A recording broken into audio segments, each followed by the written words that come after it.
am Shamima, ABA technician at AIMS. So we will be talking about red flags in autism today. So what are red flags? Red flags എന്ന് പറഞ്ഞു കഴിഞ്ഞാൽ ഒരു കുട്ടി ആ ഒരു 1 to 2 ഇയേഴ്സിന്റെ ഉള്ളിൽ നമുക്ക് എങ്ങനെ ആ കുട്ടിയുടെ ഓട്ടിസത്തിന്റെ ഫീച്ചേഴ്സിനെ നമുക്ക് ഐഡന്റിഫൈ ചെയ്യാൻ പറ്റും. സോ മാക്സിമം ആയിട്ട് നമുക്ക് കുട്ടീനെ കൂടുതലായിട്ട് ഒബ്സർവ് ചെയ്യാം. അതായത് ആ കുട്ടിയുടെ ഐ കോണ്ടാക്റ്റിൽ ഉണ്ടാവുന്ന കുറവുകൾ ഒരു 18 മാസം വരെ ആ കുട്ടിയിൽ ഉണ്ടായിരുന്ന ഐ കോണ്ടാക്ട് കുറയുന്നുണ്ടോ, അതുപോലെ തന്നെ കുട്ടിക്ക് മാനിപ്പുലേറ്റ് ചെയ്തിട്ട് ഓരോ ടോയ്സിനും കളിക്കാൻ പറ്റുന്നുണ്ടോ, ഫെമിലിയർ ഫേസസുകളിനെ റെക്കഗ്നൈസ് ചെയ്ത് കറക്റ്റ് ആയിട്ടുള്ള റെസ്പോൺസ് കൊടുക്കാൻ പറ്റുന്നുണ്ടോ എന്നുള്ളതൊക്കെ നമ്മൾ കൂടുതൽ ഒബ്സർവ് ചെയ്യുക എന്നുള്ളതാണ്. അതിൽ എന്തെങ്കിലും ലോസ് അതല്ലെങ്കിൽ കൂടുതലായിട്ട് കുറയുന്നത് പോലെ വൺ വേർഡ് ഒക്കെ കുട്ടി സംസാരിക്കുന്നുണ്ടെങ്കിൽ അത് കുട്ടിക്ക് പിന്നീട് കിട്ടാത്തതുപോലെ അങ്ങനെയൊക്കെ തോന്നുന്ന സമയത്ത് നമ്മൾ കൂടുതലായും അതിന് അവെയർ ആയിരിക്കുക. ആ ഒരു കൺസേൺ അല്ലെങ്കിൽ റെഡ് ഫ്ലാഗ്സ് ഉണ്ട് എന്നുള്ളൊരു കൺസേൺ എന്ത് ചെയ്യുക, നമ്മൾ കൂടുതലായിട്ട് എത്തിക്കുക എന്നുള്ളതാണ്.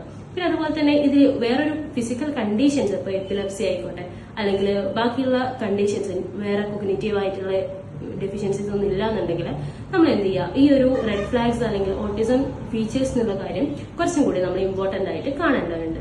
പിന്നെ നമ്മൾ കൂടുതലായിട്ട് ശ്രദ്ധിക്കേണ്ടത് കുട്ടിയിൽ കാണപ്പെടുന്ന റിപ്പീറ്റേറ്റീവ് ബിഹേവിയേഴ്സ് ആണ്. അതായത് സ്പിന്നിങ്, കുട്ടി നിന്ന സ്ഥലത്ത് നിന്ന് തന്നെ തിരിയുക, അതേപോലെ സ്പിന്നിങ് ഒബ്ജക്റ്റിനുണ്ടാവുന്ന അഫിനിറ്റി, ഇപ്പോൾ ഫാനുകളിൽ, അതേപോലെ തന്നെ ബോട്ടിൽ തിരിക്കുന്ന തരത്തിൽ അങ്ങനെ സ്പിന്നിങ് ഒബ്ജക്റ്റിനോടുണ്ടാവുന്ന അഫിനിറ്റി. ടോ വാക്കിങ് നമ്മൾ ഏറ്റവും കൂടുതൽ ശ്രദ്ധിക്കാതെ പോകുന്ന ഒന്നാണ് ടോ വാക്കിങ്.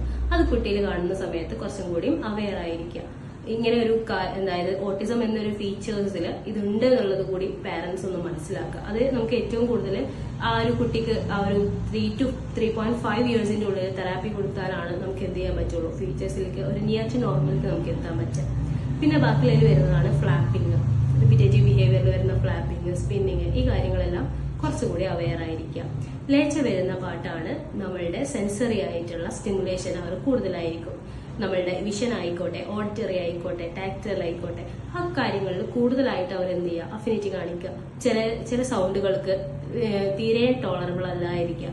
അതുപോലെ തന്നെ വൊക്കാബുലറീസ് കൂടുതലായിട്ട് ഒരു മീനിങ് ഫുൾ അല്ലാത്ത ഡിഫറെന്റ് പിച്ചിലും കാര്യങ്ങളിലും ഉണ്ടാവുന്ന സൗണ്ടുകൾ ഉണ്ടാക്കിക്കൊണ്ടിരിക്കുക. സോ ഇതെല്ലാം നമ്മൾ എന്ത് ചെയ്യേണ്ടത്, കൂടുതലായിട്ട് അവെയർ ആവേണ്ടതുണ്ട്.